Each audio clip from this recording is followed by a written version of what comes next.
हर business की एक कहानी होती है. To see so many children who go to schools but then come back from school and then go for after school help, that was a big turning point for me. The time that I was in school to the time that I was looking for schools for Leah, there hadn't been much that had shifted in the education space. How did you guys come together as a co-founder? In terms of the partnership, I think we've been very lucky. It really hits you to what depth this role and this job is benefiting them. The tuition market is, of course, huge, but it's quite unstructured, I believe. We only select 3% of the teachers that apply to us. Our students are roughly 3 to 4 years behind global peers. This model empowers women. It's actually not that daunting when you start small.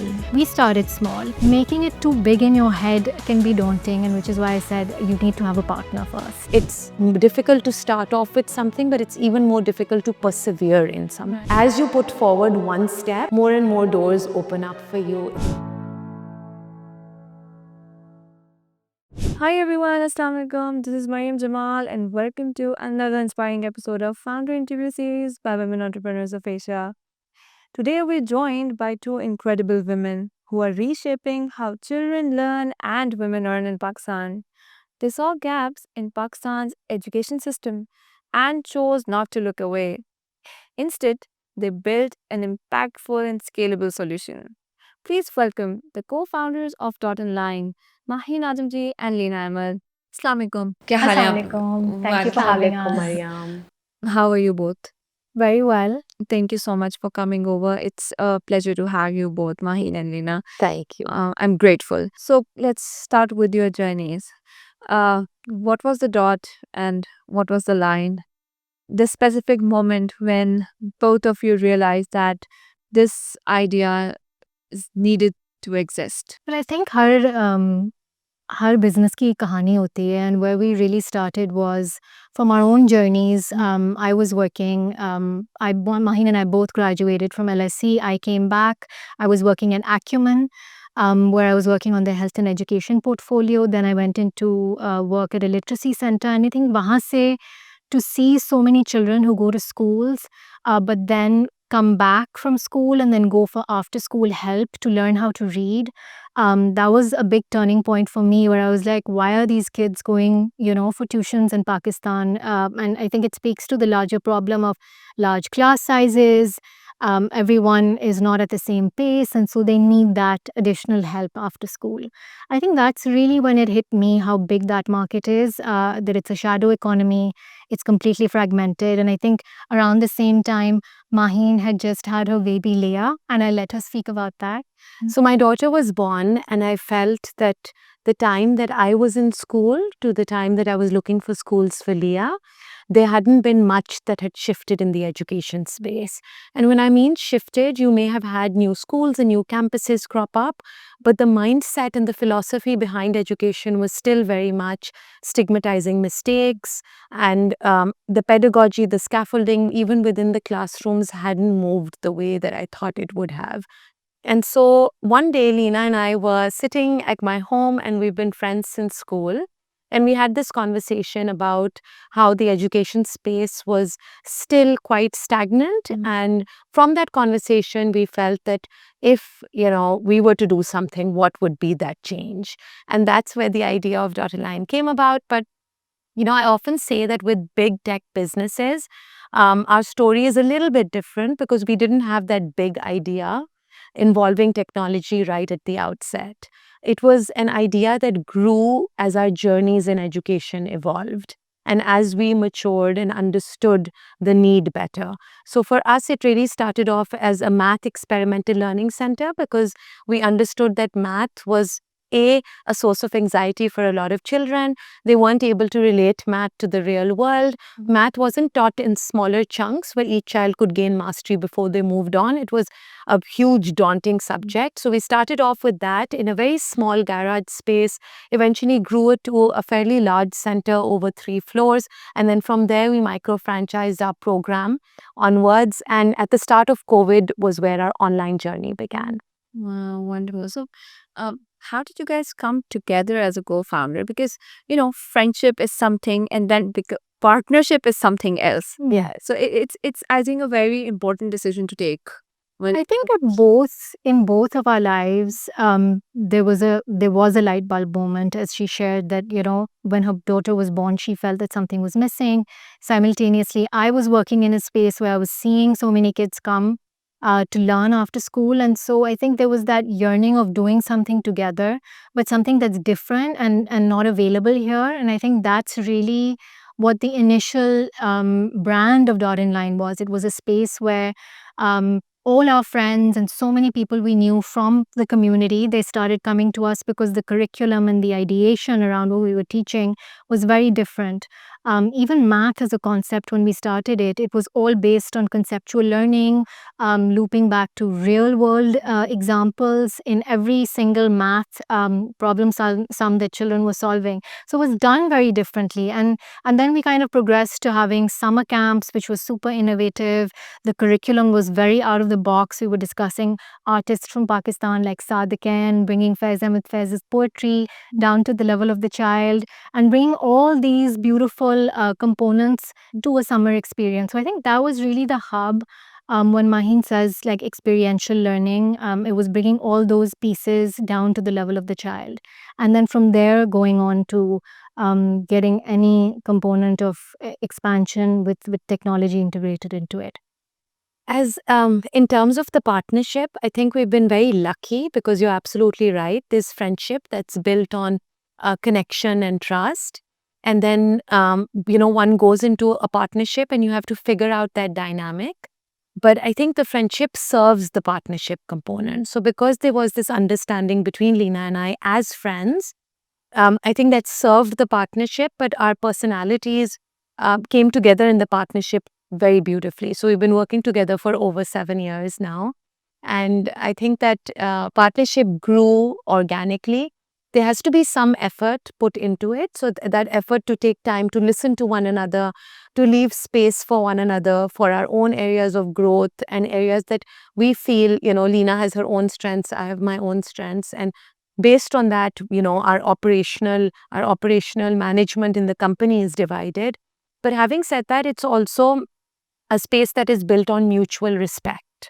And that served us so well so far. And I think just to add to that, I would say that for women and women in business, I could not recommend having a partner and a co-founder more. I feel like it brings together strengths. It reduces your level of fear and intimidation when you're even thinking of starting something. And I think it really adds joy to the journey, which is really something that you need when you're starting something on your own. That's actually somewhere I think this is true with what you just mentioned. Also, okay, let's talk about the education right now that we have. What do you think is the biggest invisible challenge that parents struggle with, and which Dot and Line is actually tries to solve? For me, I think that answer would be very clear. It's connecting each child with their perfect teacher. So every child has a different learning methodology, the separate learning profile, a communication method that works for them. Leena and I, right at the outset, and this is in the vision statement of Dot and Line as well, that we believe that a child cannot be kind of boxed in by ability, and every child has an unlimited potential within them that's waiting to be unlocked. And more than the tech component, and we know that there's so many tech solutions out there, but that component of a great teacher being able to unlock that potential in a child has been magical to see. And I think that connection is where Dot and Line comes in, because we rigorously recruit the very best teachers from around the world, and technology takes away their geographical barrier, and then we're connecting them with students that are perfectly matched to them, both in terms of academic and behavioral goals. And that really is the idea, the essence behind the concept. I think just the second part of that would be that once a child gets that perfectly matched teacher, we place a lot of emphasis on personalizing learning for the child. So the level of detail that we go into right at the outset when any student joins us, looking at their interests, looking at the areas that they are weak in or that they've mastered well, the entire lesson plan is curated around the interests of the child, which I think is how learning really should be, right? So I think Mahin spoke about that bond and having that perfect teacher match to the student, but then that teacher goes to great lengths to be able to design a lesson plan in every single class that reflects what would excite the child, which we believe is how learning should be. Right, that's right. And what about the misconceptions? What misconceptions do you think people have about this education problem that you think are completely wrong? I want to pick up from the word misconceptions, but actually take education and what's wrong with it today. So, in education today, there's a very limited level of personalization depending based on how systemically education is laid out, particularly in schools. It's a model that's a very assembly line model. So, there are 25 or 30 students in one class, and there's one teacher, and it's a very factory lineup, right? So you'll have one learning outcome or one objective, and every child is learning to that. And every child, and there's a lot of research around it, but when personalization is put in as a component, every child can gain 2 standard deviations above what they're already their baseline today. So personalization, according to Benjamin Bloom and a lot of other educationalists, that research has shown that that's a game changer for children. Now, Khan Academy was one of the early pioneers who attempted to do this through asynchronous or video-based learning, and we do it through connection. So it's really bringing a personalized level of education to a child so that they can carve out their own learning path, both excel in school and then also be able to excel in life, and gain all the other skill sets around it. So I think that's a piece that we're not I think as a total piece, I would say that we need to look at education systemically and organize it differently so it caters to each individual learner. And technology today allows us to do that. Globally, if we talk about global or Asia, the tuition market is, of course, huge, right? But it's quite unstructured, I believe. Yeah. So, what was the first insight that made you or convinced you that maybe this home-based teacher model could actually be scalable? So initially it was home-based, in the sense that the teachers would teach students in their homes. But post-COVID, it was all online, right? So I think that is the future of learning. That's what we see the direction that education is going in. And we felt that it's scalable because you can match the best teacher, or at least we as a company may have good teachers in any part of Pakistan, and we can match it to a student in anywhere in the country, whether it's for phonics, whether it's a grade 5th grade math teacher. And so just that matching based on ability and the right fit for what the parent wants and what the teacher wants is why we feel that it's scalable. And also, I think there's a bunch of reasons that we've seen over time, which points towards online learning and the benefits of online learning, right? So I would say more so even in the Middle East as well as the UK, commute time becomes a problem if you're driving. That's right. Saving time generally anyway, and children coming in, popping their laptop open, being in a safe, comfortable space, being able to focus. It has taken time for them to adjust to this new form of learning, but I think we've seen an uptake post-COVID, and it's been steadily growing outside of Pakistan as well. Yeah, a lot of that, Leena, is because a lot of people associate online learning with the early days of COVID, where teaching tools hadn't evolved Yeah. to the point that they've evolved now. So you weren't seeing simulations and quiz platforms and exit tickets. engagement. Yes, the Yeah. technological tools that make online learning so engaging that a child is clued in and glued to their screens like they would be in terms of efficacy in an offline setup. And even more because now you don't have geographical barriers. I think it's even more creative online now because the kind of tools and platforms that our teachers use within their online class, it's mind-blowing. Like, it's just to see things come to life, and the children kind of get so engaged and glued to the lesson has been, you can see how it's improved over the years. The best part about your model, which I like, is this model empowers women, right? So what has been the most unexpected outcome while, working with these home-based female uh, teachers? Yeah, I think the unexpectedness, we already knew that there was this incredible potential of women in Pakistan that have, and we're talking about double masters and PhDs, and we already knew that there was a problem with these women with the 9 to 5 or the 9 to 6 model not working for them. But I think what struck me was the sheer volume of women in this country and the level of ambition and excellence that they show to us every day being micro entrepreneurs of our brand. I did not realize how ambitious and committed these women were. And it really surprises us on a daily basis, the kind of caliber that's available in this country. And I would say that we're really taking that caliber, and it's a lot of these women, now more than 75% of our funnel is serving students in other countries, in 14 other countries. So it goes to show the excellence that this country and the potential in this country, and what our commitment to what we can deliver. I think it's been incredible to see what lengths they have gone to be able to achieve their dreams. We have women saying, I funded my own Umrah.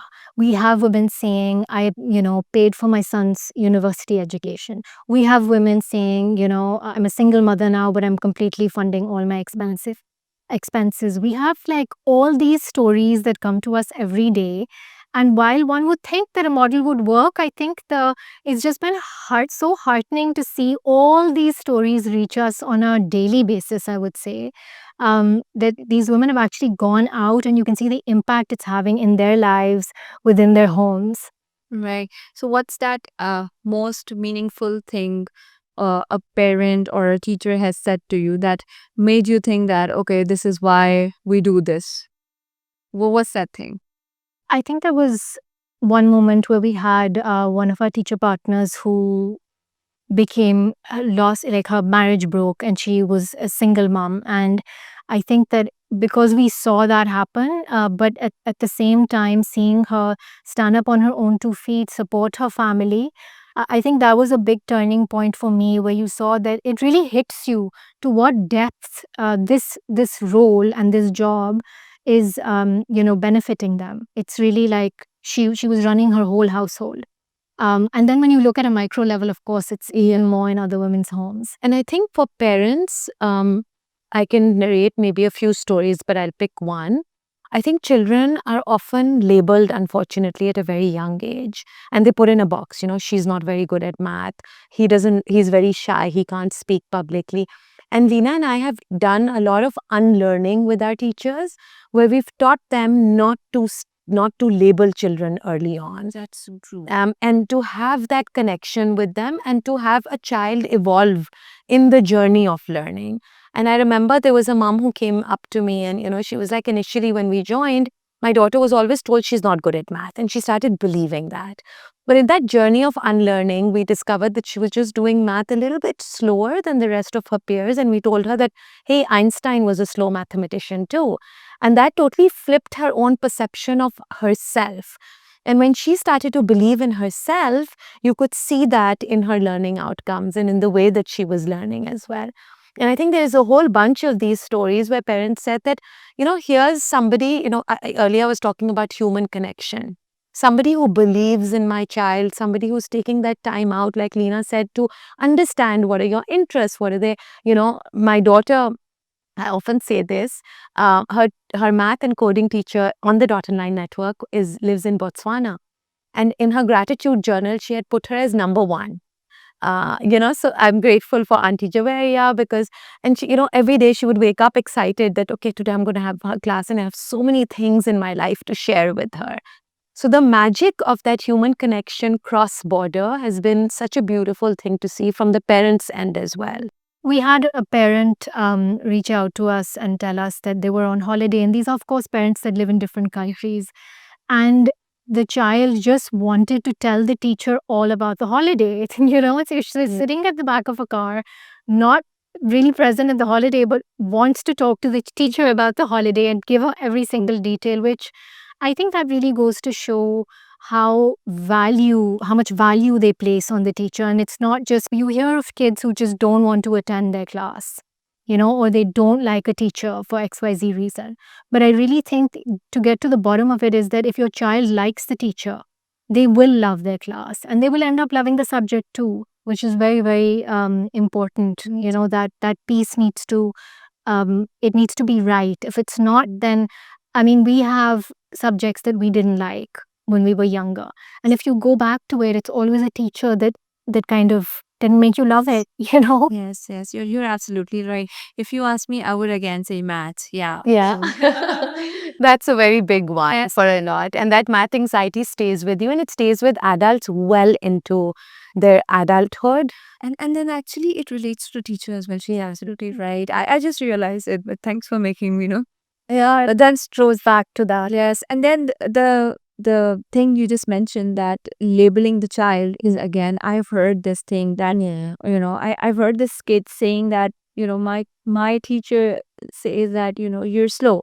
Yeah. And there are other few kids also. Hmm. So this is something I was quite alarmed, like, after hearing this, that Yeah. how did the child know that she's slow? Yeah. So that means the teacher has said something in the class Yeah. to them, which is why she has this thing now back in the back of her mind that she's slow. Yeah. Maybe in the writing or maybe in something else. So this labeling and this is just not good, and it's Yeah. actually very harmful for the kid as well. And also being comfortable with failure, destigmatizing mistakes is a huge part of our training. So teachers actually encourage children to make mistakes, because if you're not making mistakes, you're not learning. I think it's the way you speak to them, right? Like, however, whatever the conversation is going to get embedded in the child's head at a subconscious level. And so, agar aap wohi words use kar rahe ho, to you start believing that you're that. So it's very important, and we're very, very conscious of this when we bring teachers on board and then train them. In the way they're speaking to children, there's a lot of training around that. There's a list of things that they can't say. That's actually wonderful to know, and this incredible connection that the teachers are making with the kids. I'm just amazed to know, and I'm happy to know, actually. This was actually very much needed. Yeah. Yeah. So yeah. So also Dot and Line focuses on conceptual learning, right, and not rote. So how did you translate this philosophy into the curriculum design in such, I'd say, if I talk about Pakistan only here, a culturally rote environment, of course. So how did you do that? What were the strategies? I would break it up into two strategies. The first is, and it differs from subject to subject. It's about sparking that curiosity in a child. So that comes down to the pedagogy and how you've scaffolded the class and how many different elements and resources that you're using that's allowing the child to connect the learning in their textbooks or in that video or that resource that they have to the real world. And we've done this quite successfully by even bringing cultural elements into the learning material. So whether it's looking at the age of a famous personality, like Leena was saying, Sadiq Khan or Faiz Ahmed Faiz or Muhammad Ali Jinnah, and then looking at when they were born and when they died, and then doing that. Or when you're learning at a younger age, if you're learning number words, and you're looking at the number words and you're saying, how does this relate to, somebody in the real life? And we know that a teacher of ours had blank checks printed, because even as adults, we write number words on blank checks, and the kids were so excited to look at a blank check and fill it out. So that's one element. It's constantly relating math or any other subject to the real world. That's one element. The other element is really coming down to the concept, and that comes from, to answer your question, from the teacher's own understanding. Many times we have teachers who are not proficient at a conceptual level in the subject themselves, so they can't translate that forward. And I'll give you an example. As we grow into our, third grade or beyond, we have double digit or triple digit addition, right? And many times in Pakistan, we'll say carry 1. 8 plus 3 vertically done, carry 1. But you're not carrying 1. You have 11 ones and you're carrying a 10 into the tens column. So breaking down those concepts into micro steps, so the child is understanding, and it may be a little bit of a slower pace, what the concept behind it is, why they're doing what they're doing. Later on, they know gaps in their learning. So they'll be able to effectively translate a word problem into an equation. So it's really, and then the second piece is the interconnectedness of topics. One doesn't realize that multiplication is actually repeated addition, or how multiplication connects to division. And again, it comes down to the teacher's own concepts that need to be clear. So you need to be picking the right educator for that particular subject. Just to add to that, at Dot and Line, we, as I mentioned, we only select 3% of the teachers that apply to us. There's a 4-step recruitment process for every teacher, which includes an online interview. It includes them developing a course outline and submitting it to us. And then the final part is them actually giving a live class. Within that live class, it becomes very evident whether they are a teacher who would be focusing on rote techniques, or whether they're a teacher who'd be using a lot of conceptual, real-world example focused lessons. And it becomes very clear because you ask them questions and they have to explain things to you. They also have to adapt to the way you're responding. And so I think that's one of the ways in which we've mitigated not getting teachers that would be focused on teaching in a manner which is very rote focused, because you're correct, it is quite rampant in the region. Very prevalent. Right. So if you guys could redesign the Pakistan's education system from the scratch, what would be the first thing that you would change? That's quite a That's big a question. very big question. I want to change many things. It's very hard to pick. And it's very broad. I feel like that For different grade levels. yeah, for different grade levels, for different, like I think I want There to could be address one thing this. that you'd Yeah. I think there are lots of exciting answers here, and I could go on. Yeah. But I think we have to be very real. Before technology, before anything, we have to recognize that as per our ACER reports and a lot of other data that's coming out, Yeah. our students are roughly 3 to 4 years behind global peers in math and literacy learning outcomes. Yeah. So if I were to look at Pakistan as a whole, I would not become too innovative. I would rather go to the ground, the foundational piece, which is looking at reading fluency and numerical fluency. Because from a good foundation is built a good education overall. And if you're found, and many people, lots of times you see that tuition or remedial intervention is when parents are panicking, oh, 7th grade, 8th grade, IGCSE or GCSE or other IB or whatever, anywhere in the globe, when your examinations are coming on, or when you see a child is really struggling when the material gets more difficult. But the problem often lies in foundational learning. So you have to fix the foundation of a child's education before you can tackle any innovative solution. And that would be my focus, training teachers properly in literacy and numeracy and having children gain fluency in these areas. I think mine would be, and Maheen spoke about this very big statistic. One of the biggest reasons of the gap there is also that a lot of kids are just not attending school, right? So that attendance level is very, very low. So while you're improving, training teachers, thinking of ways to focus on conceptual understanding, I know so many programs where children actually have a lot of foundational building courses, but the attendance is so low because of other factors. So I think we really need to look at why kids are not attending schools and why there are so many ghost schools. And of course, this entire statistic is more focused towards the BOP than higher income groups. But I think that's something that needs to be looked at very deeply. Involvement of parents. Parents going to the root, which is the family. कि आपका बच्चा school क्यों नहीं आ रहा? What is the reason that you're not sending them to school? And specifically girls, the participation rate drops. And like with literacy, and I've done literacy to a great degree, if you miss a few years of reading, it is so difficult at a later age to actually pick up and learn how to read. It becomes very, very difficult. That early years is the part where is the stage where you can really pick it up at an intuitive and natural level. So I think that going back to the homes, seeing why parents are not sending their kids to school, and of course there are multiple reasons, income, like thinking, kind of rethinking that whole piece where you're explaining to them the need of education at every level. And why it's not a priority in families. Why isn't it? It's a whole education for them. Like, I think that needs to be the first layer of education. We're Re-educating families. Yeah. Right, that's right, that's right. So many of the families actually do not prioritize No. educating the girls specifically, which is very sad. Okay. So anyway, let's talk about you guys working as co-founders. What was the toughest learning that you guys had? Uh, I'd say challenges. Maybe it's the biggest challenge you guys face, and how did you navigate it? I think there's two for me, and this is more like bigger pieces. I think it's you chart a path for yourself, and you think, okay, this is what we're going to do, and that changes, quite a lot when you start something on your own. And I think it's getting comfortable with uncertainty.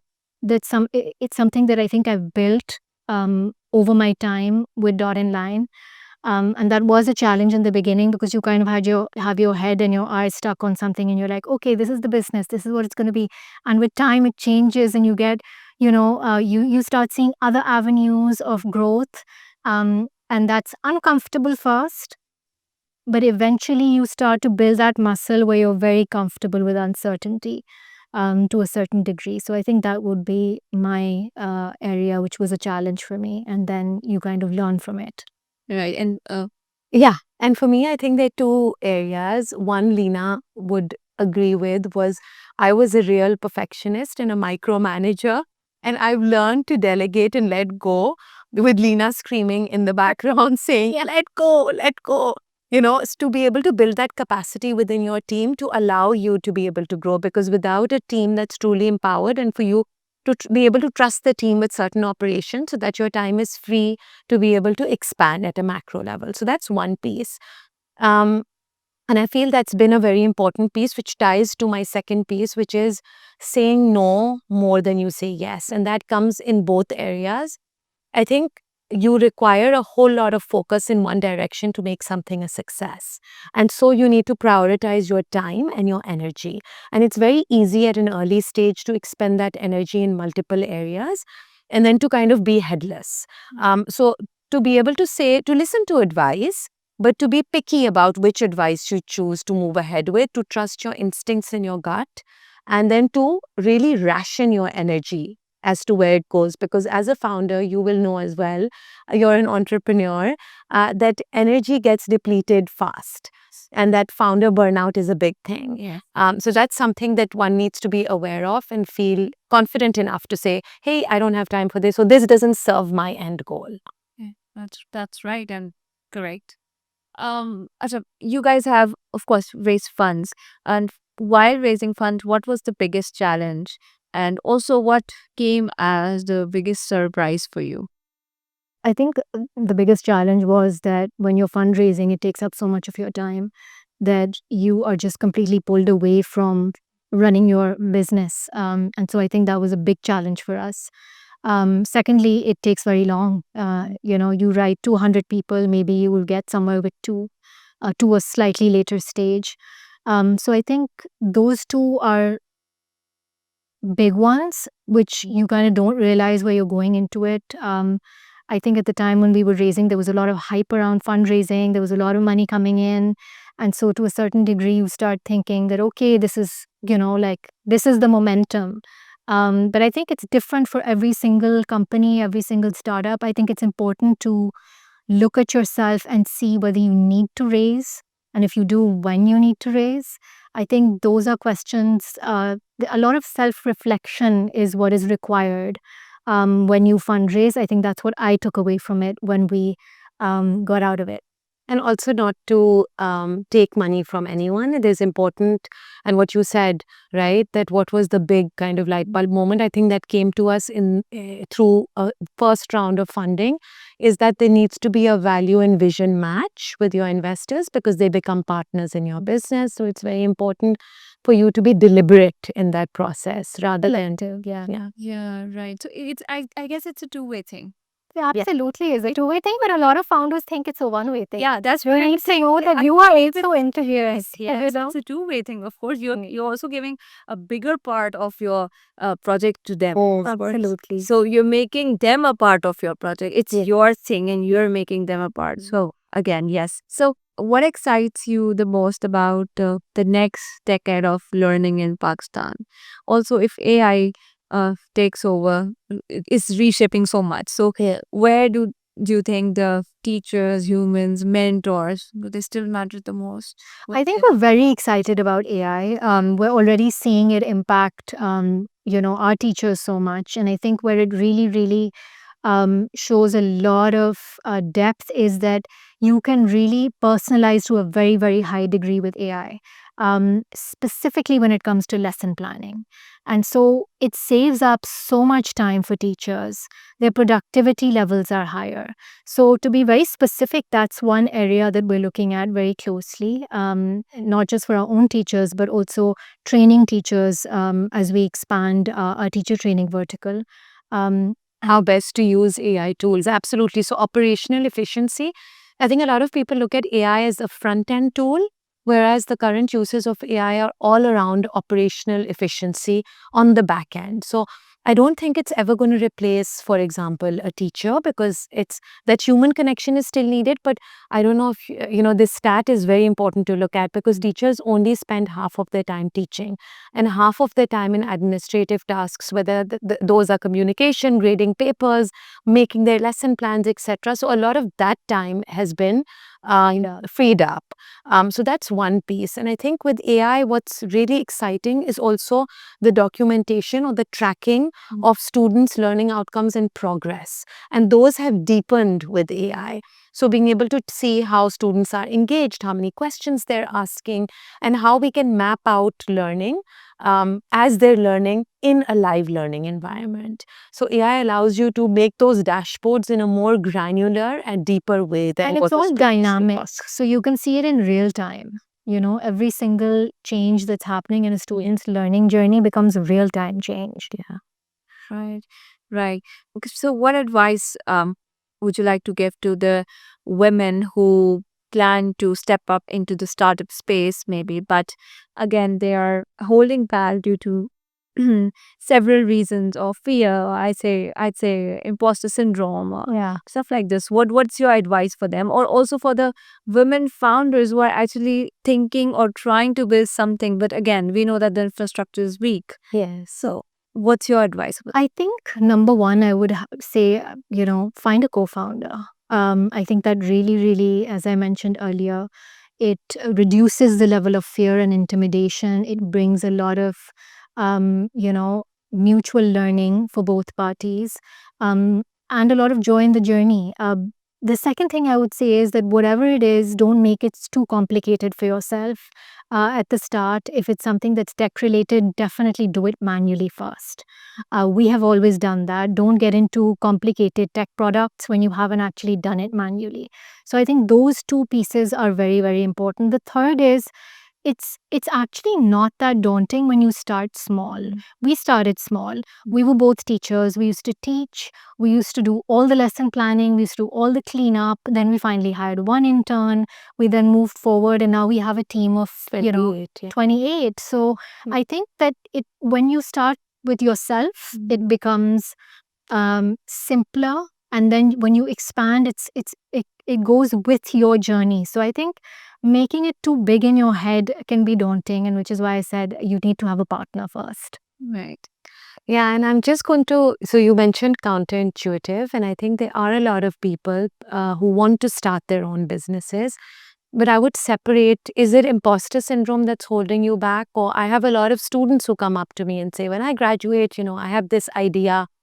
But, having a business is more difficult than it sounds. It sounds very exciting, but it's important to be a little bit slower in that journey. Go out, get some experience, get a job, figure out what area you want to continue to work in. It's a long journey and it involves a lot of grit and a lot of perseverance. And you'll be bringing a lot of tools with you from your work environment to the space that you want to belong to. So it's not, I wouldn't rush into it. I think when there's trepidation, I don't think that's uncalled for. It is a difficult journey. Understand what you're getting into, because it's difficult to start off with something, but it's even more difficult to persevere in something. So it is important to understand that environment. As far as imposter syndrome is concerned, if that's what's holding women back, I think there's a lot of data to support that, a man in that same position would step up very quickly. So I think the only advice I'd have there is to get started. And as you put forward one step, more and more doors open up for you if that idea is working. Right. Great. We have this quick fire round that we're going to do with you. And here's the questions coming to you. All right. So, early bird or a night owl? Early bird. Early bird. Early. Yeah. That's great. Coffee or chai? Chai. Chai.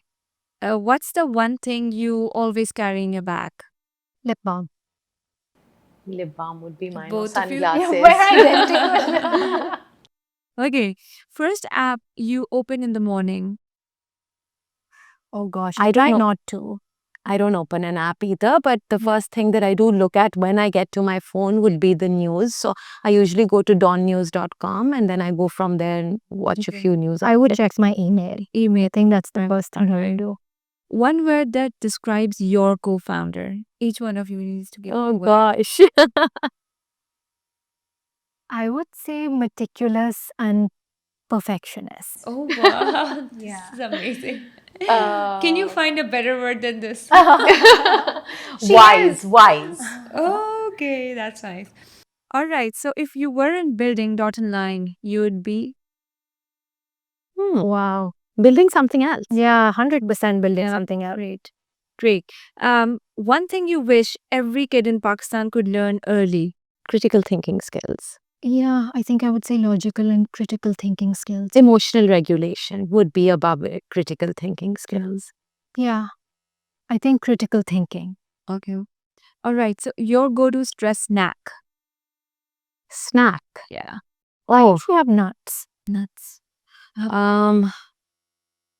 Yikes. I don't know. I don't have a stress snack.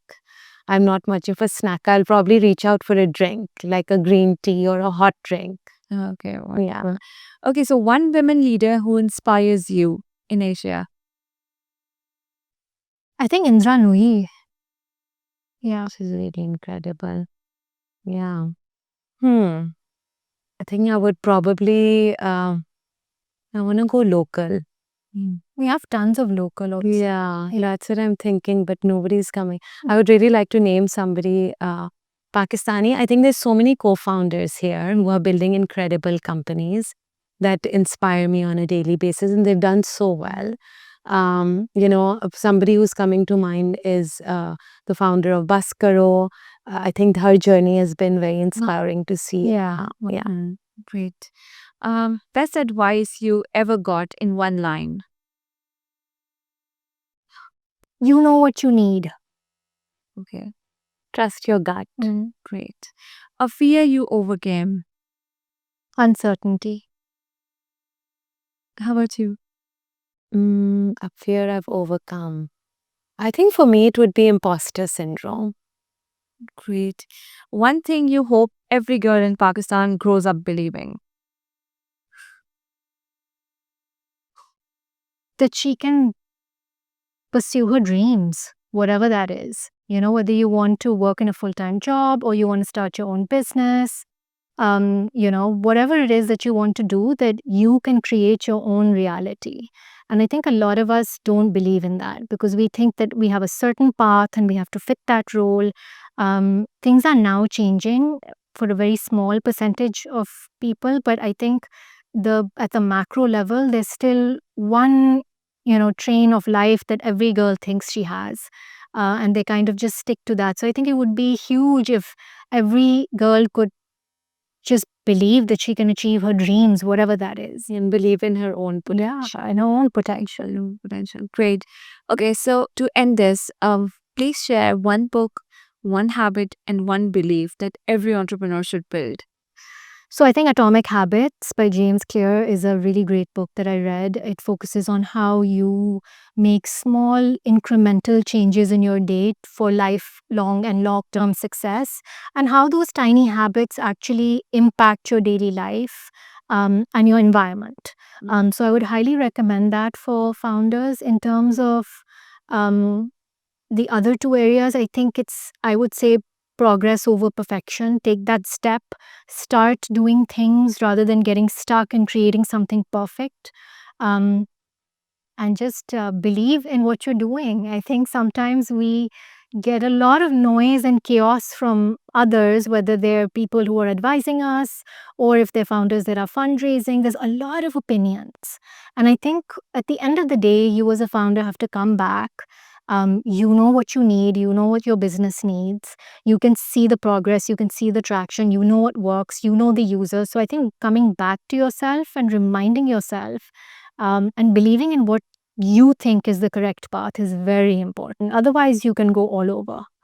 So a habit for me would definitely be waking up early, because there's those quiet moments at the beginning of the day that are very important for some real reflection, where your phone is not going off the hook, and particularly for women before your day starts, especially if you have kids or a family, because things do get very fast paced. So it's very difficult to take that time out for yourself. One book would be, I read a lot and I love so many authors, but for me, in terms of entrepreneurship, I keep coming back to a few of them. I'll name a couple. So one is Malcolm Gladwell. I've loved all of his books. But What the Dog Saw was really, really good for me, because it's a series of little stories about entrepreneurs and how they've broken the mold and been truly innovative. Malcolm Gladwell. And the book is called What the Dog Saw, but he has so many of them. He has Outliers, and they really, Outliers is also yeah, they really flip your perspective with just generally held beliefs, and he shows you, the off-beaten path. So I really like him. And then a belief system, I think, would be, and this really comes with age, which is to start trusting. I think many people undervalue instinct, and to really know yourself, what you are out there to achieve, and then to trust your instinct, because usually your instinct is this little light inside you that's pushing you in a direction, and you must take time to listen to it. Right, right.